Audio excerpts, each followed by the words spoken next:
Hey y'all, thank you for tuning in today. We've got Joan Weiss's The Swiss Family Robinson.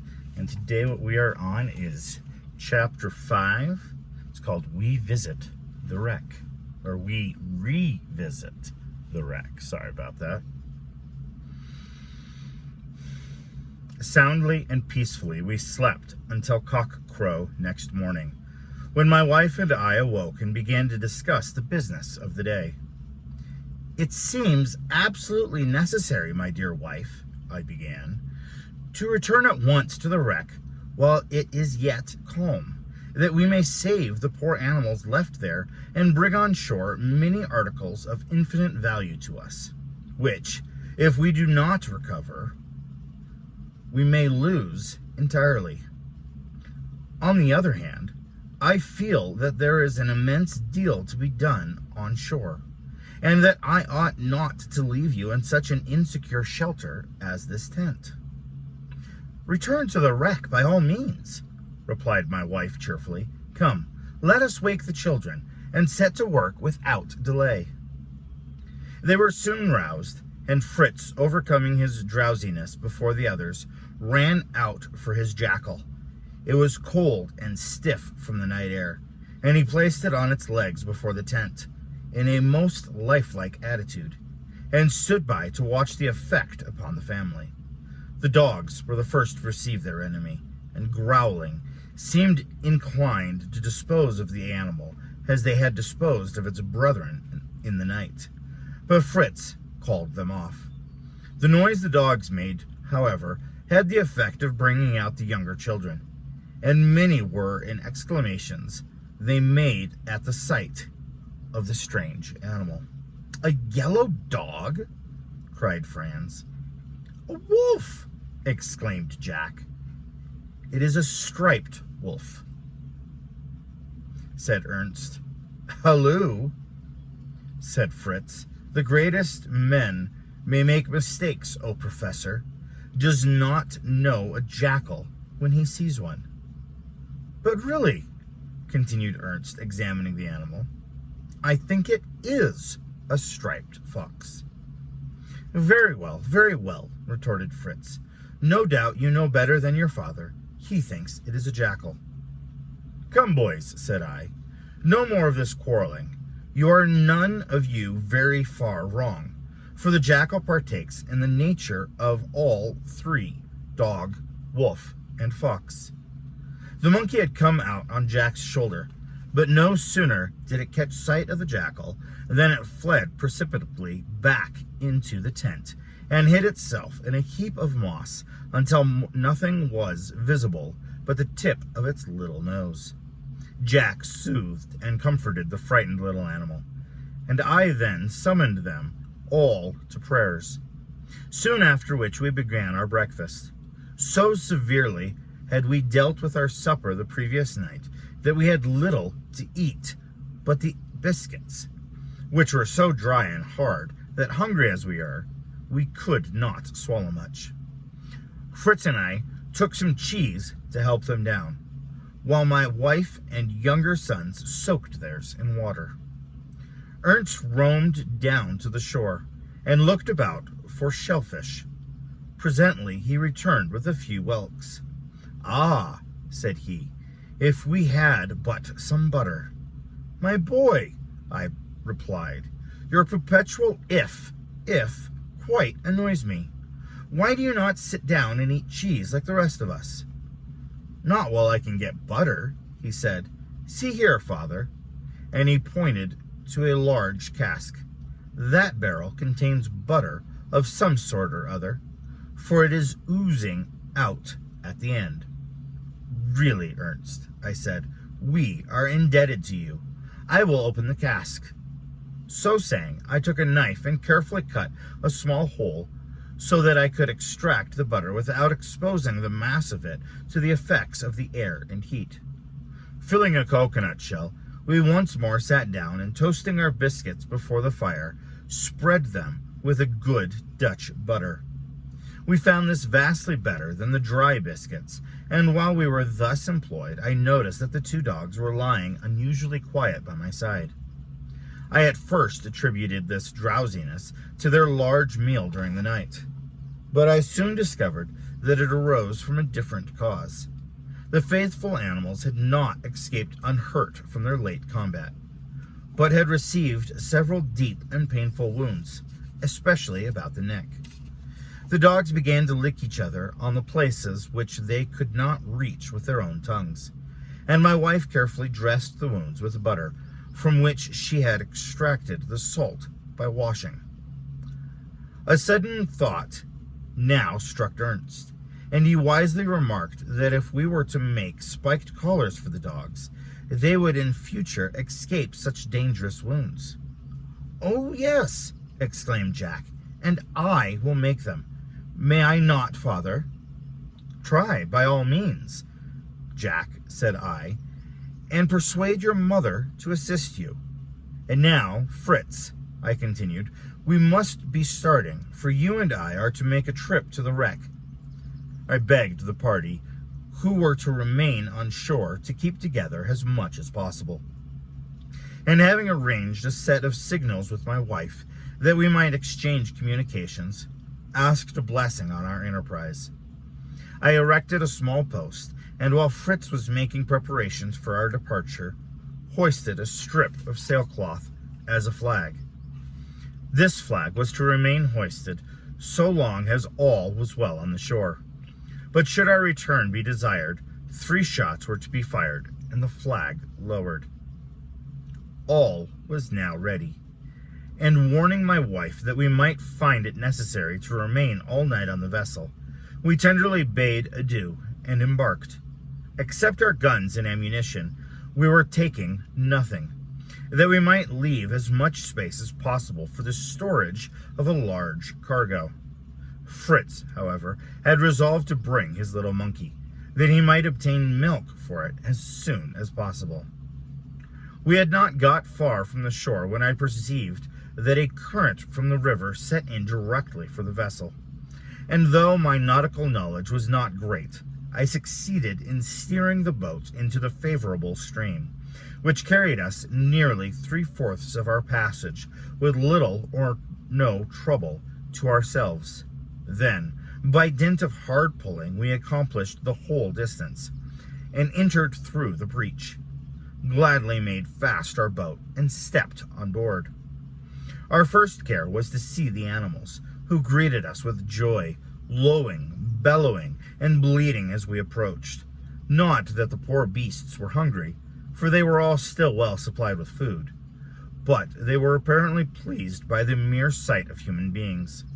Fritz then placed his monkey by one of the goats, and the little animal immediately sucked the milk with evident relish.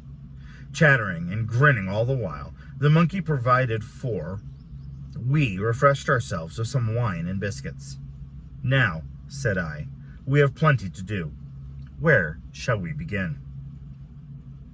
"Let us fix a mast and sail to our boat," answered Fritz, "for the current which brought us out will not take us back, whereas a fresh breeze would help us immensely had we but a sail." "Capital thought," I replied. "Let us set to work at once. I choose a stout spar to serve as a mast, and having made a hole in a plank nailed across one of the tubs, we, with the help of a rope and a couple of blocks, stepped it and secured it with stays. We then discovered a lug sail, which had belonged to one of the ship's boats. This we hoisted, and our craft was ready to sail. Fritz begged me to decorate the masthead with a red streamer, to give our vessel a more finished appearance.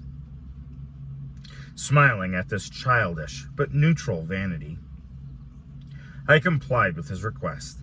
I then contrived a rudder, that I might be able to steer the boat, for though I knew that an oar would serve the purpose, it was cumbrous and inconvenient. While I was thus employed, Franz examined the shore with his glass, and soon announced that the flag was flying and all was well. So much time had now slipped away that we found we could not return that night, as I had wished. We signaled our intention of remaining on board, and then spent the rest of our time in taking out the stones we had placed in the boat for ballast, and stowed in their place heavy articles of value to us. The ship had sailed for the purpose of supplying a young colony. She had therefore on board every conceivable article we could desire in our present situation. Our only difficulty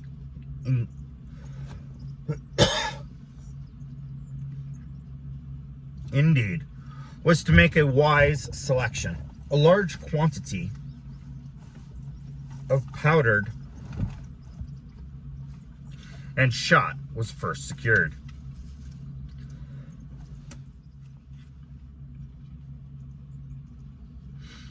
And as Fritz considered that we could not have too many weapons, we added 3 excellent guns and a whole armful of swords, daggers, and knives.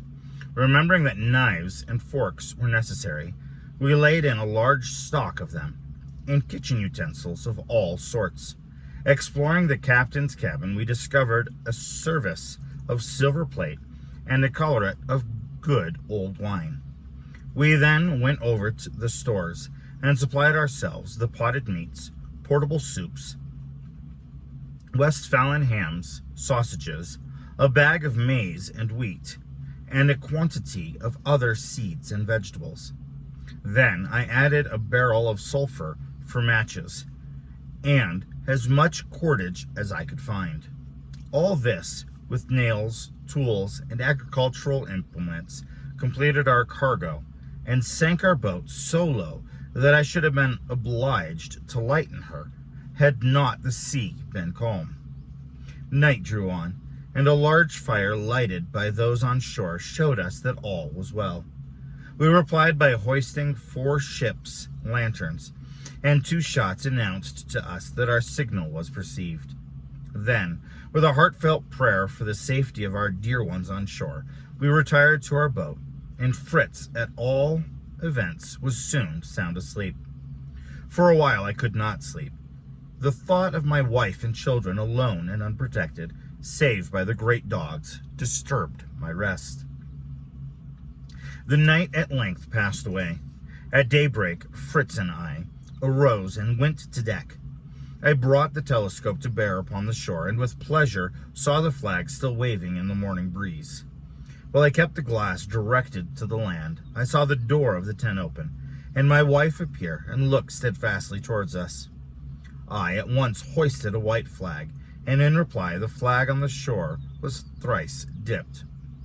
Oh, what a weight seemed to lift from my heart as I saw the signal. "Fritz," I said, "I am not now in such haste to get back, and I begin to feel compassion for all these poor beasts. I wish we could devise some means for getting them on shore." "We might make a raft," suggested Fritz, "and take off 1 or 2 at a time." "True," I replied. "It is easy enough to say make a raft, but to do it is quite another thing." "Well," said Fritz, "I can think of nothing else, unless indeed we make them such swimming belts as you made for the children." "Really, my boy, that idea is worth having. I am not joking, indeed," I continued as I saw him smile. "We may get every one of the animals ashore in that way." So saying, I caught a fine sheep and proceeded to put our plan into execution. I first fastened a broad piece of linen round its belly, and to this attached some corks and empty tins. Then, with Fritz's help, I flung the animal into the sea. It sank, but a moment afterward rose and floated famously. "Hurrah!" cried Fritz. "We will treat them all like that," and then rapidly caught the other animals and provided them, one after the other, with a similar contrivance. The cow and ass gave us more trouble than did the others. As for them, we required something more buoyant than the mere cork. We at last found some empty casks, and fastened 2 to each animal by thongs passed under its belly. This done, the whole herd were ready to start, and we brought the ass to one of the ports to be the first to be launched. After some maneuvering, we got him in a convenient position, and then a sudden heave sent him plunging into the sea. He sank, and then, buoyed up by the casks, emerged head and back from the water. The cow, sheep, and goats followed him, one after the other, and then the sow alone remained. She seemed, however, determined not to leave the ship. She kicked, struggled, and squealed so violently that I really thought we should be obliged to abandon her.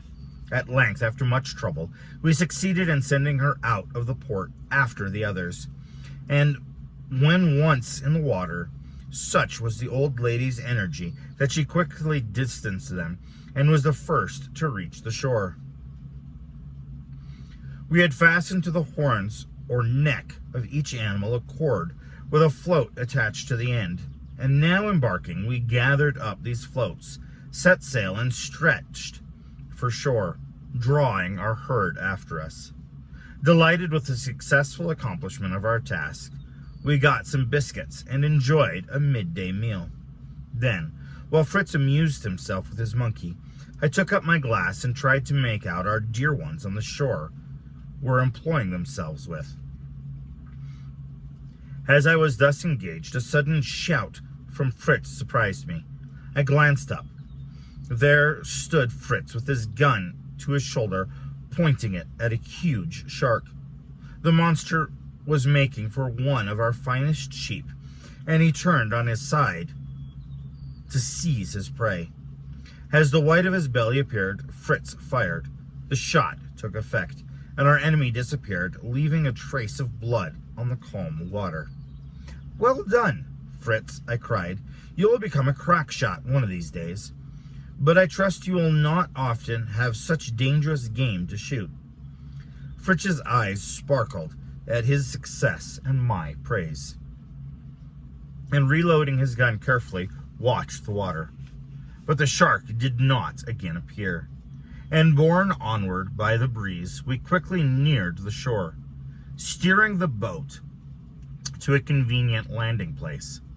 I cast off the ropes which secured the animals, and let them get ashore as best they might.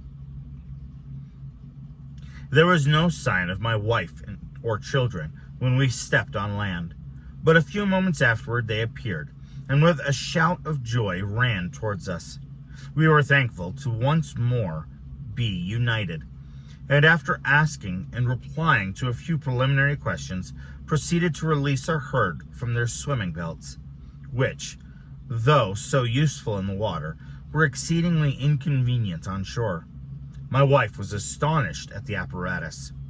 "How clever you are," she said. "I am not the inventor," I replied. "The honor is due to Fritz. He not only thought of this plan of bringing off the animals, but saved one, at least, of them from a most fearful death." And then I told him how bravely he had encountered the shark. Fritz, Ernst, and I began the work of unloading our craft, while Jack, seeing that our poor donkey was still encumbered with his swimming belt, tried to free him from it. But the donkey would not stand quiet, and the child's fingers were not strong enough to loosen the cordage. Finally, therefore, he scrambled up the animal's back, and urging him on with hand and foot, trotted towards us. "Come, my boy," I said. "No one must be idle here, even for a moment. You will have riding practice enough hereafter. Dismount and come and help us." Jack was soon on his feet. "But I have not been idle all day," he said. "Look here." He pointed to a belt round his waist. It was a broad belt of yellow hair, in which he had struck a couple of pistols and a knife. "And see," he added, "what I have made for the dogs. Here, Juno, Turk."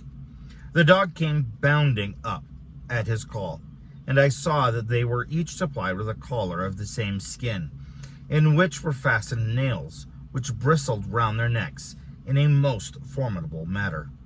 "Capital, capital, young man," said I.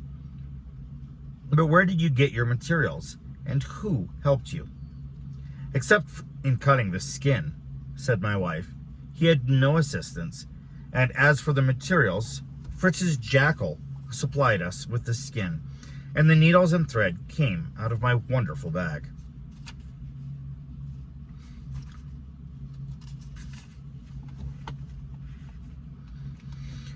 Fritz evidently did not approve of the use to which his jackal's hide had been devoted, and holding his nose, begged his little brother to keep at a distance. Really, Jack, he said, you should have cured the hide before you used it. The smell is disgusting. Don't come near me. It is not the hide that smells at all, retorted Jack. It is your nasty jackal itself, which you left in the sun.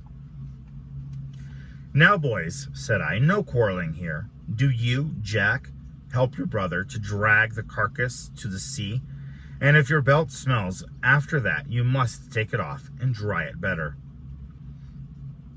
The jackal was dragged off, and we then finished our work of unloading our boat. When this was accomplished, we started for our tent, and finding no preparation for supper, I said, Fritz, let us have Westphalian ham. Ernst, said my wife, smiling, let us see if we cannot conjure up some eggs. Fritz got out a splendid ham and carried it to his mother, triumphant, while Ernst set before me a dozen white balls with parchment-like coverings. Turtle's eggs, said I. Well done, Ernst. Where did you get 'em? That, replied my wife, shall be told in due course when we relate our adventures. Now, we will see that they will do toward making a supper for you. With these and your ham, I do not think we shall starve. Leaving my wife to prepare supper, we returned to the shore and brought up what of our cargo we had left there. Then, having collected our herd and animals, we returned to the tent. The meal which awaited us was as unlike the first supper we had enjoyed as possible. My wife had improvised a table, and a board laid on 2 casks. On this was spread a white Damascus tablecloth, on which were placed knives, forks, spoons, and plates for each person. A tureen of good soup first appeared, followed by a capital omelet, then slices of ham, and finally some Dutch cheese, butter, and biscuits. With a bottle of the captain's Canary wine, completed the repast. While we thus regaled ourselves, I related to my wife our adventures, and then begged she would remember her promise and tell me all that happened in her absence. So, they made it to the ship and came back from the ship, but they were able to pick up quite a few things to hopefully help them in their endeavor to survive on this island. Thank you guys so much for tuning in today, and you have a wonderful, wonderful, and blessed day.